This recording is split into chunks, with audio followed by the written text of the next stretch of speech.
salaamaaleykum mbokki xarit ñu si naan Thiès Info ak Thiès TV suñu émission homme politique ñuy dalal nag te kenn ñi nga xam ne rek ay kàngam lañ nekk fii ci mairie bu ville mu nekk nag Mouhamadou Gonza Ndiaye nekk kenn ñi nga xamante ne ñoom ñoo yore relation publique bu maire Talla Sylla mais également nekk kenn ki nga xam ne mooy secrétaire général bu ndaw yi nga xam ne ñoo bootu ci kuréelu politique boobu nga xam ne maire Talla Sylla moo ko créé muy le mouvement Fal Askan Wi bi demoon élection législative yi ni weesu Mouhamad dañ lay bàyyi rek nga nuyoo mbokki xarit ñu seetaan waaye aussi nga présenté wu. waaw maa ngi lay fay Seydina Omar di nuyu également bépp internaute buy suivre Thiès Info jamono ji ndax ñun ñi nga xam ni suñu liggéey dafa am wàll bu am solo bu soxal li ñuy wax sondage ak veille xam nañ ni tey Thiès Info am na en tout cas une envergure internationale par conséquent ñi ngi leen di féliciter ci liggéey bi ensuite di leen encourager. ndax liggéey bu am solo boobu en tout cas satisfaction lañ ci am mais également fierté ñun en tant que Thiessois di am yaakaar rek tey li ñu fi dajale muy émission bi di homme politique li ñu fi nar a am yéene ak yaakaar que li ñu fi nar a waxtaanee tey dina jur njariñ auprès des populations. waaw maa ngi tudd Mouhamadou Gonza Ndiaye di doomu Thiès juddoo Thiès yaroo Thiès jàngee Thiès. ba ni ma amee sama baccalauréat ci laa génn dem Dakar jàng fa def des études ci li ñuy wax droit précisément ci science politique ensuite ma def ay études ci journalisme et communication ba tey ci loolu laa spécialisé wu di ci liggéey. waaw man maa ngi au niveau de la ville de Thiès comme chargé des relations publiques du maire de la ville Talla Sylla parce que ñun ay citoyens thiessois lañ amuñu lu dul suñu gox suñu dëkk. ba tax na dama yàgg am mbébét am yéene que lépp lu may tàmbali rek ma tàmbalee ko sama gox donc suñu jàngee ba am suñuy lijaasa war a jariñ je crois que ñëw suñu gox bay ci sa wewu tànk comme ni ko olof di waxee ñu ñëw liggéeyal suñu gox ensuite am ci fierté nag di liggéey ak le maire de la ville de Thiès Talla Sylla parce que yàlla dafa def ñun ba ñu nekkee xale ba léegi xam nañ Talla di ko dégg ci ay jalooreem patriotisme am nekkatul lu ñuy natable ci réew mi ma ñëw ci maire bi boobu en ce moment là man ak le maire Talla Sylla amuñu woon aucune relation politique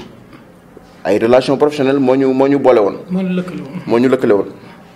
léegi ma ñëw gis ci démarche am vraiment mu nekk démarche boo xam ni dañ koy saluer parce que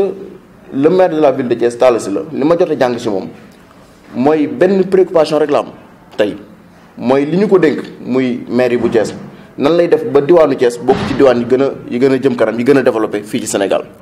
très bien mu xam nga dañuy ñëw tuuti rek wax ci li nga xam ne rek mooy état des lieux ginnaaw ba nga xamante ne ñoo nga intégré mairie ville bokk ci biir li nga xamante rek mooy personnel bi ñi nga xam ne ñoom ñooy doxal bëri na ñuy wax léeg-léeg yenn sortie yenn émission ci rajo yi ak yenn kiiwu presse yi ñu naan dafa am ay emploi fictif yoo xam ne yéen fekkoon ngeen fii waaye également am na ñu bëri ñoo xamante ne ñoom ñu ngi ŋaññi benn doxalin boo xamante ne doxalinu Talla la ñoom dañuy wax ni liñ fi gis ci ay emploi dafa ëpp est-ce que ndaw ñi nga xamante ne tey ñoom ñooy suñu yaakaar tey ak ëllëg est-ce que am nañ seen wàll ci biir mairie bi ak doxalinu Talla nan nga ko gisee.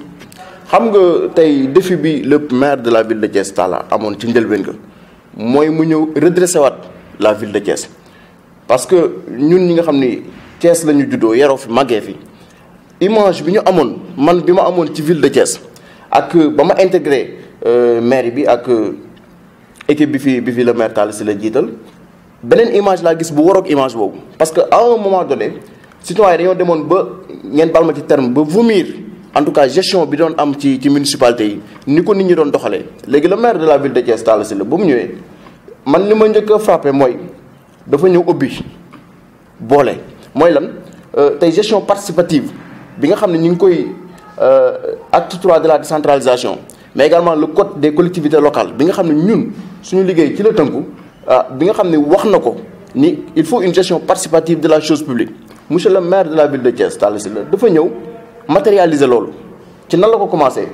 mooy lépp lu soxal wàllum politique en tout cas l'estion n'est pas du tout politisée par le maire mooy lan tey ressources humaines bi ngay fekk au niveau de la ville monsieur le maire de la ville de Thiès Talla Sylla xool ndax ci parti bi la fare xool ndax ci wàllu wële la fare li am solo rek mooy pour moom nañu sóobu ci liggéey bi ay compétences di primer ñu jël nit ñi selon leurs compétences pour que dëkk bi mën a jëm kanam mais également ñëpp mën cee gis seen bopp. parce que tey boo xoolee personnel de la ville de Thiès li ma ci neex mooy diversité bi boo ñëwee tey gis nga fi ñoo xam ni xel musul xalaat nit ñi war nañ mën a intégrer l'institution municipale wala beneen institution d'ailleurs ma jox la benn exemple rek. wala le milieu de l'emploi. wala le milieu de l'emploi. tout simplement. tey da ngay gis boo ñëwee ci personnel bi dañ fi gis ab albinos dañ fi gis koo xam ni muuma la sourd-muet la du dégg du wax nga gis koo xam ni ci ni ko nit ñi di waxee waay laago la mi ngi liggéey ci maire bi donc composante personnelle ville de Thiès bi c'est la population dans toute sa diversité. sans discrimination ni distinction parce que nag institution yu mel ni maire yi institution publique la population bi yëpp ñoo ko bokk donc boo yoree loo xam ne ñëpp ñoo ko bokk nag boo ñëwee li la war mooy nga yaatal ñëpp gis seen bopp ba population bu nekk en tout cas investir pleinement ci développement wu dëkkam donc daal loolu c'est à saluer maintenant monsieur le maire de la ville de Thiès contexte bu metti la yoree ville bu Thiès. waaw foofu sax dama bëgg a ñëw ci wàllu gestion yi parce que da nga ne. da nga daan gis benn image boo xam ne dafa waroog bi am. maanaam ña dara jiite mairie bu Thiès te Senghor la ba ci Talla Sylla. est-ce que mën nga préciser ci ñan nga gis rek gestion boo xam ne waroon na ak bi Talla. en tout cas bi ma ci gën a bi may citer rek pour ne pas être trop long là-dessus mooy affaire emploi fictif yi parce que loolu vraiment ñun ñëpp teg nañ ci suñu bët dégg nañu ko gis nañu ko. parce que la ville de Thiès monsieur le maire ba muy ñëw ci ñi ñu bindoon fiché leen ni comme ay employés lañ au niveau de la ville de Thiès nekkoon nañ ci nombre 400 personnes monsieur le maire ñëw nii léegi nañ def audit physique bañ defee audit physique on s'est retrouvé avec moins de 200 personnes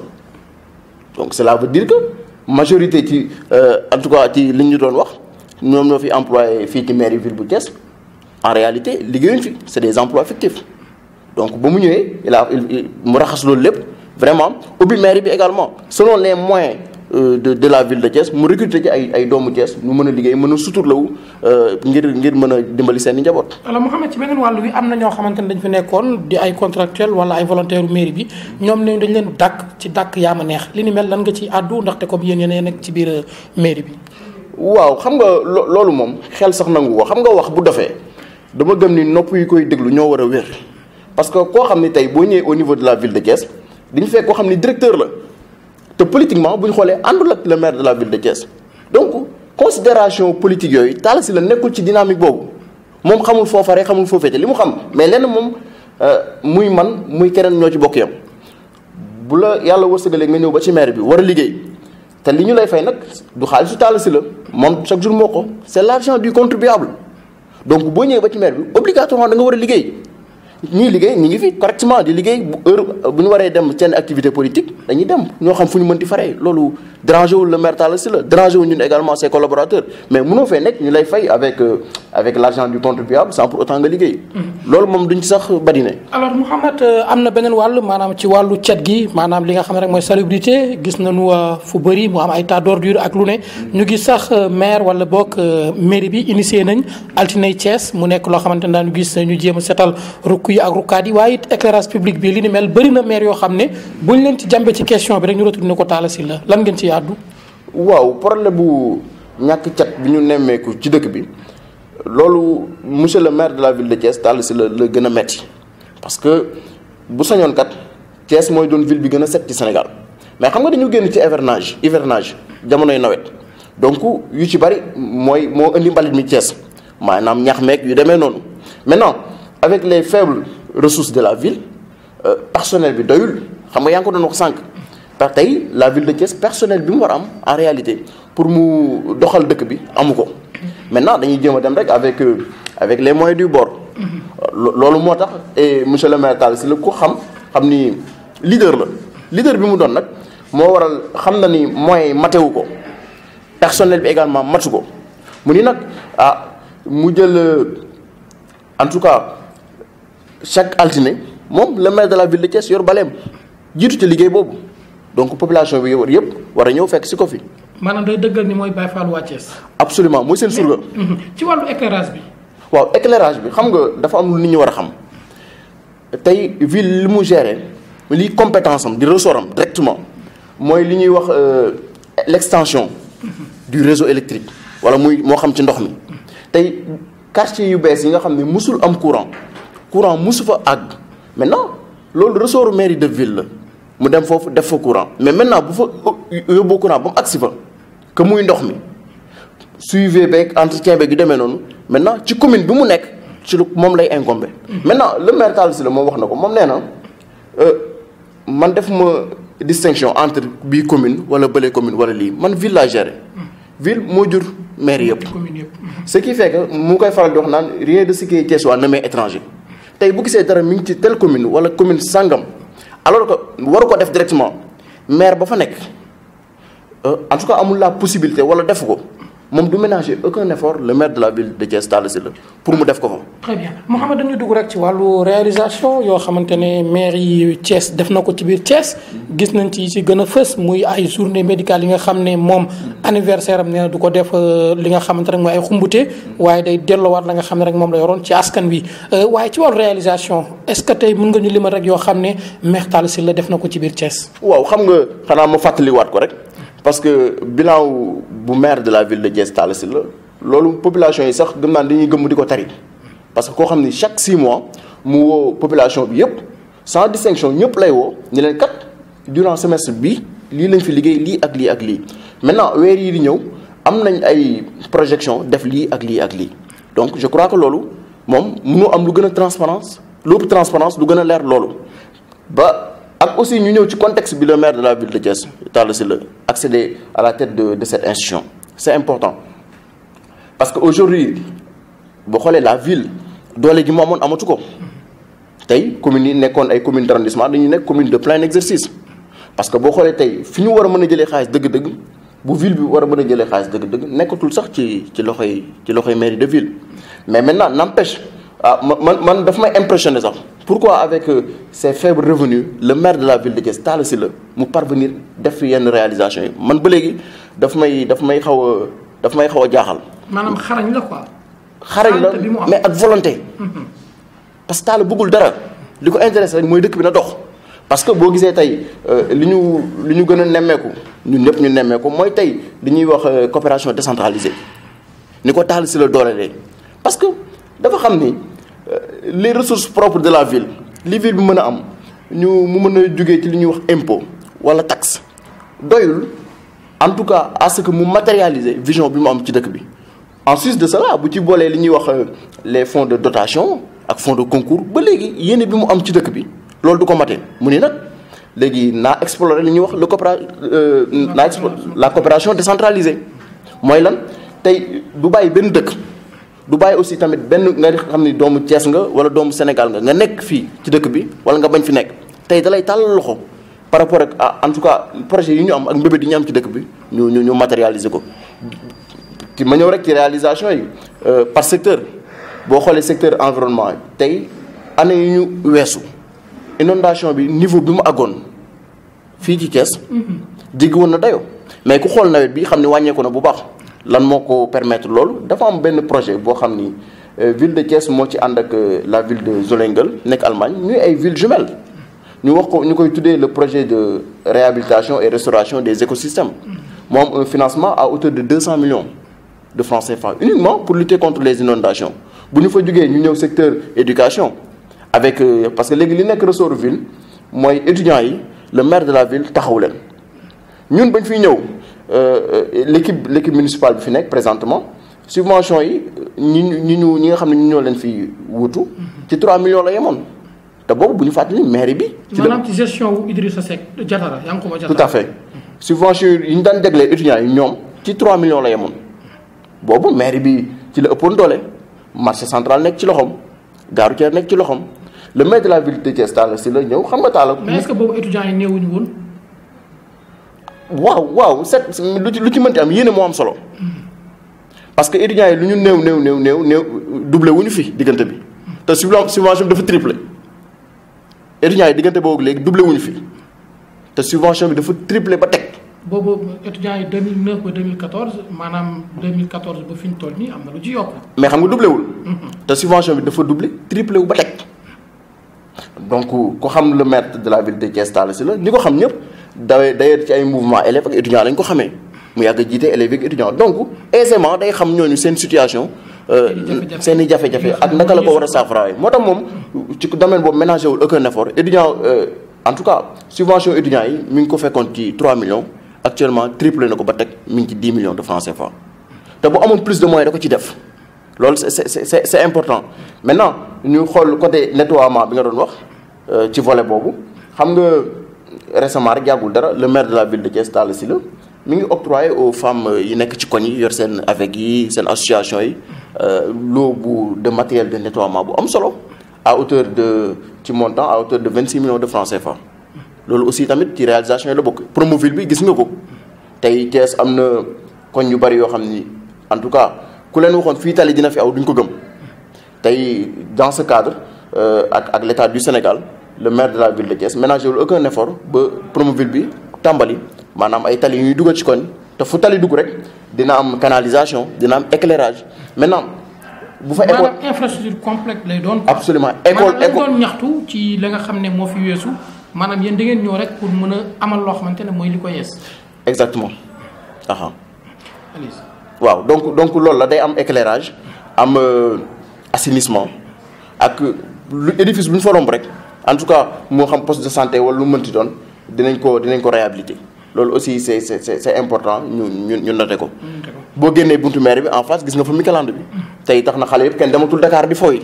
tey Talla Sylla lépp lu leen jël tegal leen ko fii ak yeneen yoo xam ni buñ ko doon wax gëm naa ni. fi la ñuy yendu ci wàllu réalisation alors ñu gisaat ni Talla Sylla comme ni ngeen koy waxee am na beneen gis-gis ci li nga xamante rek mooy ëllëgu Thiès ndaxte am na ab kuréel boo xam ne saytu nañu ab plan boo xamante ne rek day jëm ci wàllu soxali Thiès mu nekk plan développement bi nga xamante ne dañ ko jàpp mu war a dem ba 2022. plan boobu ñu bëri wax nañ ko sax ñu ngi koy ŋàññ ci conseil municipal yi ne gis nañ ni lañ ciy wax ci wàllu koppor lu toll ak juróom-ñaar fukk ak juróom-ñett ci ay milliards danañ ko ci war a mën a dugal pour Thiès mën a jot boppam ci wàllu yëpp ci secteur yëpp li ni mel ñu naan Talla fan lay jëlee ay koppor pour réaliser ko tey yéen ñi nga xam ne yéen nekk ci biir mairie bi est-ce que am ngeen rek xalaat wala gis-gis bi nga xamante ne rek Talla moom am na ko ba ngeen war koo mën a défendre plan boobu pour mu mën a antu ci li nga xamante ne rek mooy 2022 bi ñu jëm. waaw xam nga le plan de développement de la ville de Thiès man ba ñu defee cérémonie de lancement bi ñu defoon ko février ci atum 2016 man maa ci njëkk a bind article ni titré ko nii le plan de développement de la ville de Thiès vient à son heure. xam nga booy gouverner wala ngay jiite da ngay am vision loo xam ne ñëwagul nga koy séntu di ko gàttandu aéroport international Blaise Diagne tey aéroport bi ci ay fan yu néew di nga gis dañu ko inauguré. et que Thiès tey war na am taxawaay bu am solo bu mu ci war a taxaw bu bëggee bénéficier wu ci aéroport bi parce que Dakar mi ngi fi Mbour également mi ngi fi te boo xoolee li may wax côté infrastructure touristique Mbour a damé le pion sur Thiès. Mbour tey li fa concret li fa taxaw tey Thiès amagul loolu. maintenant ñun à notre niveau comme que aéroport en tout cas 80% ci aéroport bi département de Thiès la nekk. donc Thiès également war na am taxawaay bu am solo bu mu ci taxawee maintenant par rapport ak source de financement yi je crois que. bientôt annoncé nañ ko ci conseil bi ñu ni dañu woote forum des partenaires parce que yu mel ni projet yi boo ko amee soit ay partenaires ñoo la ciy dimbali wala l'État du Sénégal te projet yu baax la projet yu am rentabilité la donc facilement partenaires yi dañuy ñëw di ko xëccoo kooku moom amuñu ci benn xel ñaar maintenant ñi ngi doon wax sànq dama koo fàtte ci wàllum santé c'est important parce que récemment le maire de la ville de Thiès Talla Sylla ak benn fondation bu ñuy wax Yati Braise doté nañ hôpital régional ay matériel médical moo xam ay lits médicalisés ak yu demee noonu à hauteur de 85 millions de francs CFA loolu lépp aussi di leen ko yombal en sus de cela gis ngeen camp chirurgical yi nga xam ne du gëj ci hôpital régional ay suñuy partenaires toujours dans le cadre de la coopération décentralisée. mais jàpp nañu tamit Talla Sylla moom mooy PCA bu hôpital régional. absolument moom mooy actuel PCA de l'hôpital régional du mais avant boobu monsieur le maire loxo mosul jóg ci hôpital régional waaw donc loolu moom ñun ñëpp teg nañ ci suñu bët. maanaam kon est-ce que du ndomb tànk boobu nga xam ne am na ko foofu day gën a xarañal liggéeyam ci wàllu woowu. absolument dina ko gën a yombal liggéeyam li may wax rek moom xaarul woon sax ñu koy def ay PCA ak yooyu. vraiment moom li ma wax rek tout ce qui est thiessois ne lui est pas étranger. donc lépp li nga xam ne rek day soxal thiessois yi moom du ménager aucun effort pour mu am. alors voilà yooyu relation publique bu maire Talla Sylla tey gis nga conseil de ville bi nga xamante ne mu ngi am fii bëri na coow ba wër na adduna bi yëpp nii conseil bi day am sabotage lii dañuy woote du am kuréel ñu jàpp ni am na loo xamante ne rek moom moo nekk ci suuf ñu bëri ñu ne effectivement Talla Sylla dafa àndoon ak Idrissa Seck mais dafa war Idrissa ba tax na ñoom it seen bopp dañuy taxawaay boo xamante ne lépp lu taal tabax daañu ko toj li ni mel yéen lan ngeen ciy àddu. xam nga ràññee dafa baax Seydina Omar. parce que tey bu ñu waxee ville de Thiès wax le conseil de ville c'est-à-dire nekkatul débat boo xam ne dañ ko war a accentuer ci ay nit wala ay parti politique xam nga il faut nit ñi di xam li leen ndombal tànk yi ñu leen jox ak seen liggéey lan la parce que dafa am solo ma ñëw xam nga c'est bien nit ñi xam nan ngay def ba nekk conseiller parce que à l'approche des élections locales bu jotee ñi képp ku bëgg a nekk conseiller dafa am parti booy faree ñi dugg ci koñ yi waxtaan ak seen i ñoñ waxtaan ak seen i mbokk leen dama bëgg a nekk conseiller su ma demee teewal leen fa xam nga doo gis kenn kuy jub élection dem say mbokk naan leen su ma demee teewal fa diw wala teewal fa sama parti damay dem teewal fa askan bi donc une fois ñu fal la nga nekk conseiller day daal di baax loolu en tout cas nga xam lan moo la war te nga koy doxee benn mais aussi tamit c'est dommage parce que ginnaaw bi ñu leen falee nit ñi dañoo war a xam li ñuy def lan la xam nga tey j'ai du mal à comprendre man mënuma accepter nga nekk conseiller ci maire yi sans pour autant sa outil de travail sax nga xam lan la mooy lan tey boo xoolee ñun ñëpp muy conseiller c'est liggéey dafa tënku ci code général des collectivités locales et hélas et c'est désolant de le dire mais 80% des conseillers maîtriser wuñ le code te ci lañ war a liggéey ci lañ war a sukkandiku donc yooyu yëpp vraiment laaj na également di invité waat le maire de la ville de Thiès Talla Sylla mais également ak conseil ñu adhéré ci li may proposé mooy lan ñu demaat def formation parce que xam nga conseil bi problème bi ci gën a fës en tout cas ñoom li ñuy layoo di ko laytaayoo mooy monsieur le maire joxu leen le compte de gestion son compte de gestion xam nga c'est-à-dire loolu di ko wax sax c'est gravité bi mu am mooy lan ku xam tey nga en tout cas nga feuilleté le code général des collectivités locales il y a aucune disposition bu code bi jël buy li ma bëgg dama bëgg mu leer il y a aucune disposition bu nekk ci code buy obliger le maire de la ville de Thiès di joxe compte de gestion d'ailleurs compte de gestion sax dépendul ci maire du ressort sax maire percepteur moom moo ko war a joxe donc nga ñëw ba en plein conseil naan le maire non il faut nga génne compte de gestion bi sinon conseil bi du dem loolu mooy nga laaj mbottu ana génnam parce que waru ko gérer yoru ko ñun li maire de la ville war a mën a def mooy ak son équipe jox leen le compte administratif te loolu chaque année ñu jox leen le compte administratif donc bu fekkee dafa am ay tentatives yoo xam ne pour di boycotter pour di saboter conseil bi vraiment c'est dommage c'est dommage. voilà Mouhamadou Gonza ñu ñëw rek ci li nga xam ne rek mooy politique parce que tey mouvement Fal Askan Wi keroog bu ko Talla Sylla di maire Thiès lancé. coow li bëri woon na lool waaye moom dafa ne dama jóg créer sama mouvement rek pour askan wi mën a fal boppam. ci liste boobu sax gis nañ ni Mouhamadou Gonza investir nañ la ci législative yi ni weesu ñu bëgg nga wax ñu lan moo tax. nga tànn Talla Sylla ak mouvement am pour ànd ak ñoom ci politique ak yan nga gis yan jéego nga gis. Talla Sylla teg ko ci histoire politique bu Sénégal ba tax yow nga topp ko nekk ndawam ba pare jiite tamit ay ndaw yi nga xam ne dañoo féete ci mouvement Fal Askan Wi. xam nga loolu fierté la Seydina Omar ak dama ci ànd ak cawarte tontu la xam nga maa la koy wax sànq ni sama njëlbeen man ak le maire de la ville de Thiès Talla Sylla amuñu woon benn relation politique mais maintenant ci liggéey bi ñu sekk ma gis mu koy doxal di ko wax di ko jëfee bi ci ma jox la ci benn exemple rek dafa am. benn jour am benn ambassadeur bu fi ñëwoon fii visite de chantier prospection yi ñu dem côté Maniang Soumaré stade Maniang Soumaré jour boobu noonu presse bi sax daanaka nekk ñu foon léegi la chargée de com bu maire moom moo doon assurer interview bi invité ma ci pour ñu def ko pour une question relance ma ni ko monsieur le maire gis nañu ba ñu la fale ci bopp maire bu Thiès ba léegi doo jug di dooleel ak dëgëral lu ñuy wax coopération décentralisée lan moo ci seen mbëbët lii la ma tontu ci wolof mu ni ma dafa fekk sébb bu tawee tàkk wet gu ne lañ koy uppee. par la suite mu développé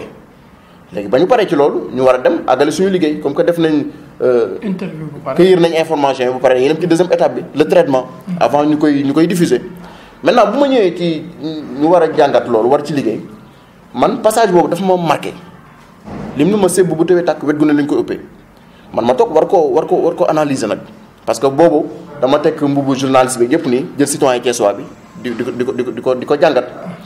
loolu muy wane ni rek moom li ko ñor rek mooy mu Thiès dox Thiès lu mu war a am na ko am bu waree am lampe na am lampe ku feebar bëgg a faju na nga faju problème sécurité yi mu taxaw ji donc daal naataange Thiès moom mooy mëbëtam et que man Talla Sylla citoyen Thiessois la mais man tamit citoyen Thiessois la te tey boo xoolee enjeu bi ak défi bi sama côté la war a ëppee man miy jeune donc tey dëkk bi tegu ci yoon man maa ëpp intérêt que le maire de la ville Talla Sylla donc ma ni cette mission elle est noble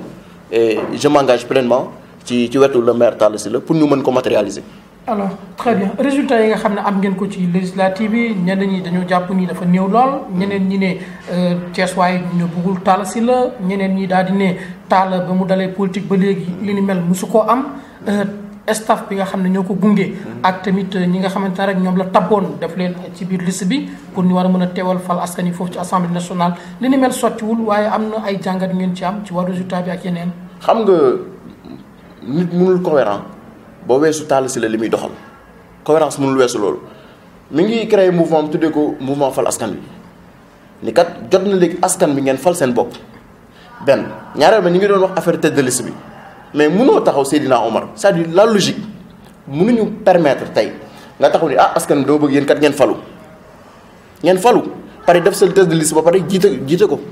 kooku xel nanguwu ko benn démarche boobu ñaareel boobu bu ñu fàtte ni mouvement fal askan bi ba mu juddóog léegi ci moment élection yi ci at rek la yam neen ñaar et que tey boo demee centre Sëñ Ablaye parce que foofu li tax mu intéressé ma mooy centre de vote du président Talla Sylla Talla Sylla li mu fa am ci voix ci centre boobu musu ko am ci voix lu tax xam nga quartier Sëñ Ablaye Seydina Omar bokk na ci quartier yi gën a ndaw ci Thiès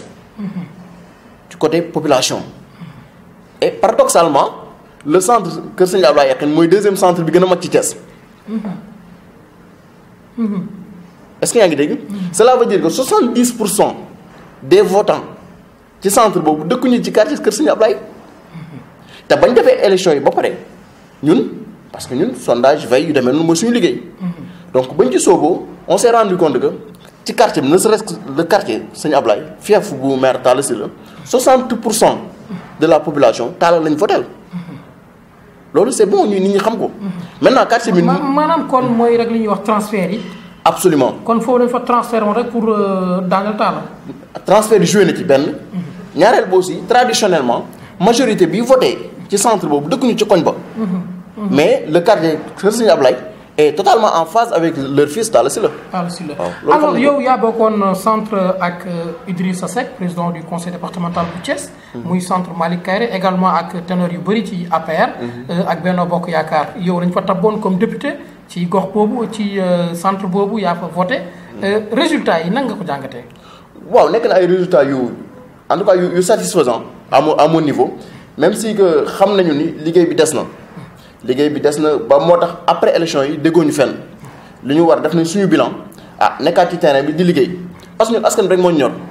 donc yenn kuréel yu bari boo xoolee duñ ci gis la preuve Seydina Omar gis nga mosoo gis ba fal askan bi sosoo ba léegi un jeune de fal askan bi génn def une déclaration en tout cas di flinguer qui que ce soit parce que nekkuñu ci siège boobu xam nga boo wootee rupture indi lu bees ni lu bees laa indi il faut aussi ci sa doxalin mu nekk doxalin bu bees moo tax ñun bu ñuy def contribution da nga gis ay contribution yu constructive la ñuy def mënoon nañoo nekk ci loolu nag mais nekkuñu ci parce que vraiment dañuy indi lu bees lii baaxul donc booy indi lu bees il faut nga ñu gis ko ci sa doxalin. alors gis nañu seen naataango di Ousmane Diop nekkee foofu ca Thiès Nord di yëkkati ay mbëbëtam pour nekk maire bu Thiès 2019 ndaxte moom jàpp na ni Talla Sylla day nekk président de la République bu Sénégal 2019. non loolu c'est tout à fait normal c'est tout à fait normal légal et légitime d'ailleurs xam nga tey maire du lenn lu dul bëgg sa gox pour résumer lenn lu dul bëgg sa gox jege sa askan di leen dimbali tey Ousmane Diop ñi ko xam ñëpp xamewuñu ko sax ci politique mais ci social lañ ko xamee de même que le maire de la ville de Thiès Talla Sylla xam nga tey mënoo am Sénégal ci landerneau politique bi mënuma ci gis kenn ku ci ëpp légitimité le maire de la ville Talla Sylla mënuma ci gis kenn ku ko ëpp conviction ku ko ëpp patriotisme donc amul kenn ku gën a yeey ak yelloo nekk président de la république en tout cas loolu mooy suñu souhait ci la ñuy dox guddi bëccëg ak ngoon. alors am na ci beneen wàll bi ñuy wax ni fal askan wi bureau de vote yi nekk ci biir Thiès yëpp amu ci benn bureau rek bu mu am fukki xob ak juróom maanaam 15 personnes yu ko voté ci benn bureau de vote amul. ah déedéet loolu c'est une information erronée tey kër Sëñ Ablaye boo demee rek fi saa la voté ëpp na fa loolu. donc loolu amul. mais ci biir kujje bi tey ci biir Thiès gis nañ ni xeer yi bëri na. jëm ci Talla Sylla mais également tamit ñi nga xamante ne ñoom ñooy waa Jatara gis nañ ni Talla ci conseil de ville bi yëkkati na ne IGE ci boppam. ci biir saytoom ak càmbaram ci li nga xamante rek mooy yorin bi ñu yore woon mairie Thiès jàpp nañ loxo Yankhoba Diattara mais Yankhoba Diattara ci beneen wàll mu ngi feelu ni loolu li ni mel amul moom dafa set wecc weex tàll li mu fi géré daal daf koo teg ci yoon. waaw xam nga yooyu moom ay du man ak man la nañu dem rek dañ xam nu wàllante di mujjee ki gëtam. mais ce qui est sûr et certain mooy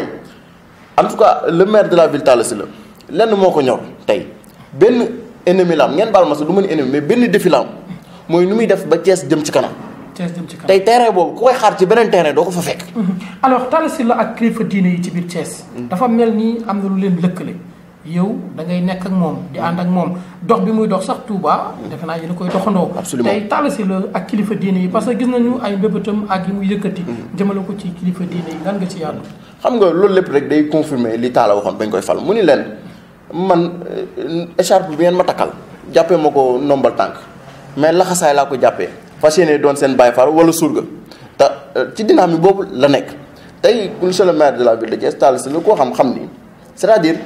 moom taalibe la te taalibeem yamul di ko wax da koy jëfee nit ñi di ko gis et que kilifa diine yi nag ñoom ñooy suñu kilifa tey ñoom ñooy suñu kilifa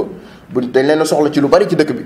au delà sax seen i ñaan ak seen xam-xam mais tey liy réguler dëkk bi ñoom dañ ci am rôle bu am solo bu ñu ciy joué moo tax monsieur le maire de la ville de Thiès Talla Sylla jox leen seen wàccuwaay bu mat sëkk te du ménager aucun effort à ce que mu taxaw leen ni mu leen war a taxawoo. Mouhamed alternance générationnelle bi nga xamante ne ñu ngi koy wax ci biir politique bi ci biir secteur yu gën a bëri tey est-ce que mairie bu Thiès bu ñuy xool ci xayma est-ce que ndaw ñi ñoo ëpp ñi nga xamante ne rek weesu nañ juróom fukki at. waaw loolu dama koy confirmer boo ñëwee au niveau de la ville de Thiès d'ailleurs suñu paree sax boo bëggee après émission bi ñu def le tour des bureaux nga xool services ak direction yi on a une administration très jeune loolu nag étant jeune. non seulement am naa ci fierté mais aussi ñu delloo ci njukkal suñu maire de la ville Talla Sylla moom mi gëm l'expertise des jeunes c'est important parce que tey ñaata jeune dama ni en tout cas tey ñi am ndombal tànk yëpp yor institution yu mel nii wala yeneen ak institution tey politique bi le maire de la ville Talla Sylla jëmale à l'endroit des jeunes ñoom ñëpp buñ ko amoon chômage bi dina wàññeeku bu baax a baax. voilà lii mooy doon sax question bu mujj mooy ñu bëri duñu wax ni Talla Sylla dafa jege Macky Sall heure bu demee Tivaouane rek dana gis ak moom ci rukk. xam nga c'est ràññee dafa baax ci début ba laa ko wax nit boo yoree dara da ngay xam ne lii alalu mbooloo la te maire yi dama xam maamu état la c'est-à-dire maire yi mënul dem sans pour autant mu ànd ak état donc loolu c'est évident donc le maire Talla Sylla l'a bien compris alors que intérêt Thiès mooy loolu mooy tey en tout cas Thiès waaye lu ñu soxla le maire de la ville de Thiès Talla Sylla fu mu ko mën a lijjantee au bénéfice des citoyens il va le faire loolu moom on a disconvient même pas. très bien Mouhamed lan ngay tëjee. waaw Amath di la santaat rek yow Seydina Omar am mbégte loolu tey nekk ganu émission homme politique di santaat aussi suñu maire de la ville de Thiès Talla Sylla ci volonté bi mu am parce que man miy nekk ak moom suba ngoon guddi ak bëccëg gis naa ni vraiment moom Thiès rek moo ko ñor Sénégal rek moo ko ñor lu bari da koy def ci saa si nit ñi duñ ko comprendre interpréter ko nu ne mais toujours rek histoire da koy jox raison donc di ko gërëm di gërëm également administration bi fi ne di gërëm madame Sarr chargée de communication bu maire de la ville de Thiès Talla Sylla man citoyen Thiès wala ma gis aussi moom à son niveau liggéey bi muy abattre auprès du maire te bu koy abattre auprès du maire rek c'est l'intérêt des populations en tout cas di waxaat Thiès waa yëpp rek vraiment ñu gën a bokk ndey gën a bokk baay parce que juste après après conseil bi passé bind naa benn article balancé ko ci sama compte Facebook ni leen lorsqu'une famille entre en guerre il ne peut y avoir ni de vainqueur ni de victoire donc loolu nit ñëpp bàyyi xel ñun ñëpp ñoo bokk Thiès mën nañu nag divergence mënul ñàkk mun gis-gis yi mënul ñàkk mais lépp rek nañ koy waxtaanee wax ko fi ñu ko war a waxee te di rafetal jërëjëf Seydina Omar mbokk yi xarit ñoo seetaan suñu émission homme politique ñu doon dalal ki nga xam ne mooy Mouhamadou Gonza Ndiaye nekk secrétaire général des jeunes du mouvement Fal Askan Wi mais également nekk chargé des relations publiques bu Maître Talla Sylla di leen jox dig daje rek ci beneen numéro incha allah.